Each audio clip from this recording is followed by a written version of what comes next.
Continuamos aquí en Diálogo Abierto en la señal de Telefórmula para toda la República Mexicana. Bueno, hablando en términos del impacto general global que ocasiona la pandemia, pues tendríamos que dividir esto en la parte sanitaria, obviamente, el impacto económico, que es fundamental y a lo mejor hasta más grave en perspectiva de tiempo, pero no podemos hacer de lado, y además este es un programa de análisis político, esa coyuntura.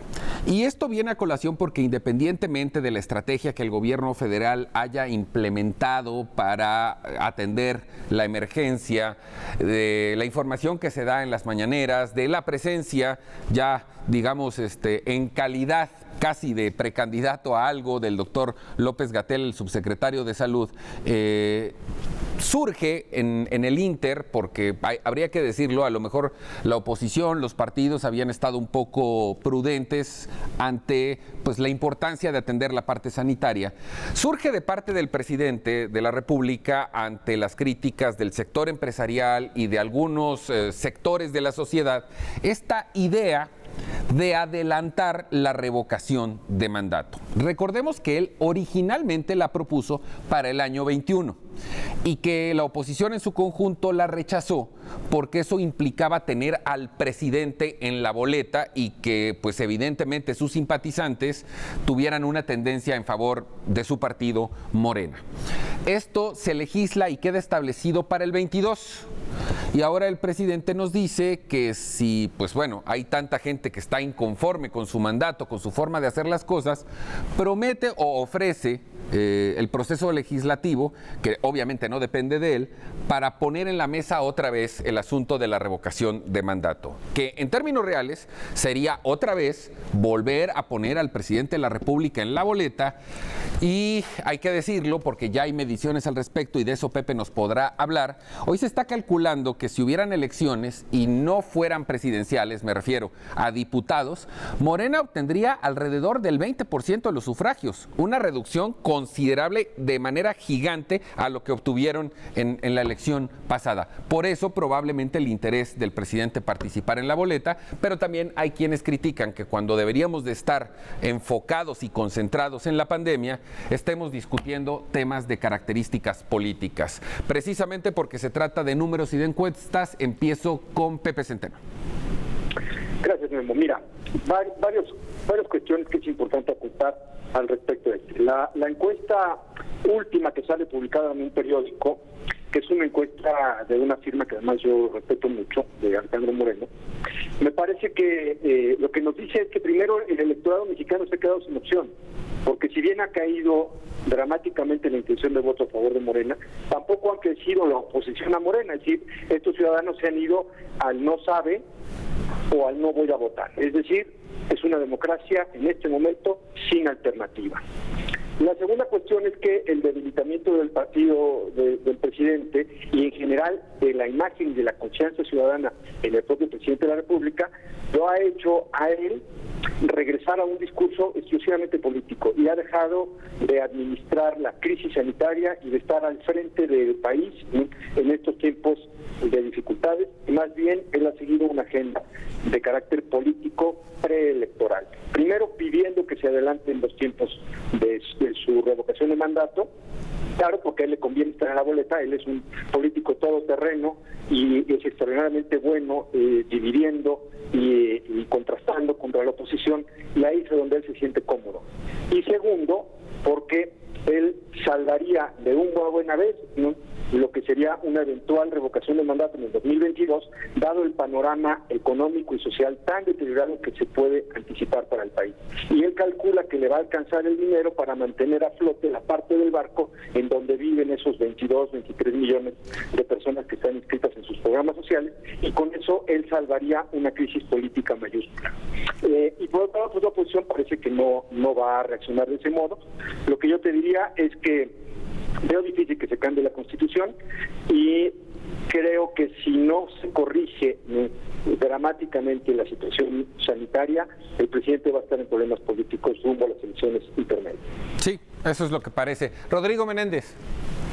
Bueno, Memo, yo primero coincido con Pepe en que creo que el partido del presidente va a tener un serio problema a partir de lo sanitario. sanitario. Yo creo que no hay manera de que puedan cambiar la Constitución.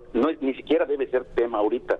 Ahorita el tema creo que es mucho más importante, el tema sanitario, que está en una crisis. Bueno, y no es una crisis desde ahorita, desde que no pudieron instalar conforme debía ser el INSABI. Pero bueno, eso ya tiene una crisis. Y después de esa crisis viene la crisis económica, que creo que será brutal para todo México. Y lo que estamos esperando, como para empezar a preocuparnos por el tema político, que todavía está muy lejos después de ver toda esta pandemia. Sí, además estamos aparte de que falta tiempo para la elección, estamos empezando realmente a sufrir el embate. Vamos a entrar a fase 3 y esto va a ser largo y prolongado. Carlos Sandoval. Así es, fíjate que yo coincido mucho con lo de Pepe y Rodrigo, que yo creo que el presidente y su equipo erraron en haber sacado esta propuesta, sobre todo en estos momentos que la verdad el país está viviendo situaciones muy difíciles y que yo creo que estamos entrando a las situaciones difíciles. Entonces viene una ola durísima y yo creo que el tema político, que pues aunque está vivo, pero pues no era momento para poderlo mencionar.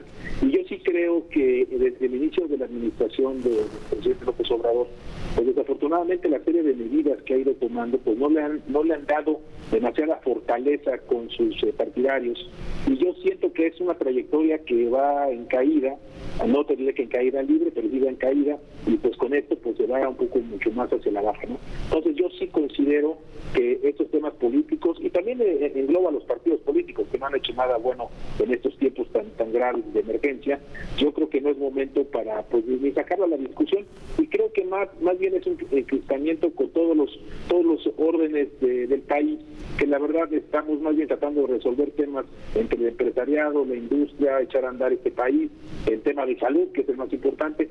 Entonces yo considero que ahí pues se equivocaron en haber sacado este tema. Felipe Gaitán. Bueno, yo rápidamente, vemos que el presidente se ve más cómodo, más como candidato que como funcionario público.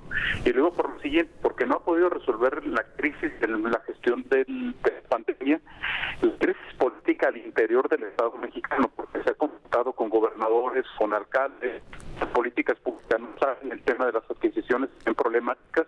¿Y cuál es el entorno más cómodo para el presidente? El tema sobre todo que tiene que ver con el ser un candidato eterno. Y lo mejor es politizar el tema de la ideología, politizar en términos del virus. El virus no tiene ideología, pero él lo ha politizado en términos de decir, hay un elemento que conservadores, hay de neoliberales que están pidiendo la cabeza. Y me estoy remitiendo a una experiencia en el 73 de la Academia de Ciencias de la URSS, cuando quisieron también ideologizar la biología y decían, los glóbulos rojos son proletarios, los glóbulos blancos son burgueses. Entonces ahí están las clases. Igual pasa aquí en el caso del presidente, cuando dice el virus ha reactivado la oposición y ya los ha colocado sobre todo contra sus adversarios, ¿no? Entonces ahí, más que pensar en la campaña, yo creo que, y como dijo Roberto, hay que pensar en la emergencia sanitaria por encima de cualquier otra cosa, porque el 2021 primero hay que llegar al 2021 y la parte económica no espera, ni mucho menos la parte sanitaria. Bueno, lo que es una realidad, y en esta combinación, y entiendo muy bien lo que planteas, Felipe, el hecho es que la estrategia se tardó mucho en empezar a desarrollarse, ya sobre la marcha no está funcionando, es una realidad y lo decía yo al principio. Si los doctores, que son el primer frente de batalla, son los primeros en quejarse, quiero que te imagines todo lo que debe de haber detrás. Me refiero a lo que hemos comentado de la compra de los insumos y el equipamiento médico. El maltrato a doctores y enfermeras, que eso yo no lo puedo entender en una sociedad que presume de ser la más solidaria del mundo. No lo puedo entender. Y aún a pesar del conflicto que podría generar el que no te dejen pasar a ver a tu paciente o a tu familiar, yo creo que los doctores hoy lo que deberían de recibir primero es confort de parte de la sociedad. Deberían de recibir, como lo han hecho en otros países, estos minutos de aplausos cotidianos, y están siendo el primer frente de batalla, pero porque las autoridades los están dejando solos. Y la verdad es que, de acuerdo a lo que ha dicho López-Gatell, lo que se viene ya en mayo va a ser el pico. Bueno, nos vamos a un corte, no tardamos nada, volvemos a Diálogo Abierto y vamos a empezar el análisis del tema económico.